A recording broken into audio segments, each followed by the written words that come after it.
ತಮ್ಮ ಗರ್ವ ಭಂಗ ಆಗಬೇಕು ಈ ಬಾರಿ. ಗರ್ವ ಇದ್ರಲ್ಲೂ ಭಂಗ ಮಾಡೋದು ನನಗೆ ಯಾವ ಗರ್ವನೂ ಇಲ್ಲ. ದೇವೇಗೌಡರು ಹೇಳೋದನ್ನು ಹೇಳಿದೆ ಅಷ್ಟೇ. ಈ ಶಿಟ್ ನಾಟ್ ಎ ಫ್ಯಾಕ್ಟ್. ದೇವೇಗೌಡರು ನಾನು ಮುಂದಿನ ಜನ್ಮದಲ್ಲಿ ಹುಟ್ಟೋದಾದ್ರೆ ಮುಸ್ಲಿಮ್ ಆಗಿ ಹುಡ್ತೀನಿ ಅಂತ ಹೇಳಿದ್ರೋ ಇಲ್ವೋ? ಅದು ಹೇಳಿದ್ರೆ ತಪ್ಪ? ಅದಾಯಿತು.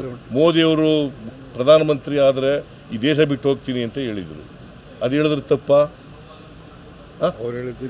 ಆಮೇಲೆ ಈ ಮೋದಿಯವ್ರ ಜೊತೆ ಚೆನ್ನಾಗವ್ರೆ ಅಪ್ಪ, ಅವರೇ ಹೇಳಿರೋದು ಅವಿನಾವ ಭಾವ ಸಂಬಂಧ ಇದೆ ನನಗೂ ಮೋದಿಗೂ.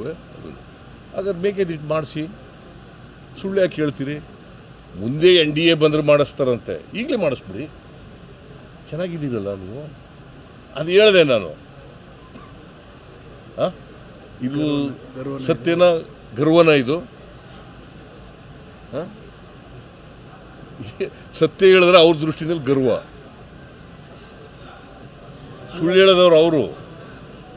ನಾನು ಸತ್ಯ ಹೇಳಿದ್ದೀನಿ, ಅದನ್ನ ಗರ್ವ ಅಂತಾರೆ.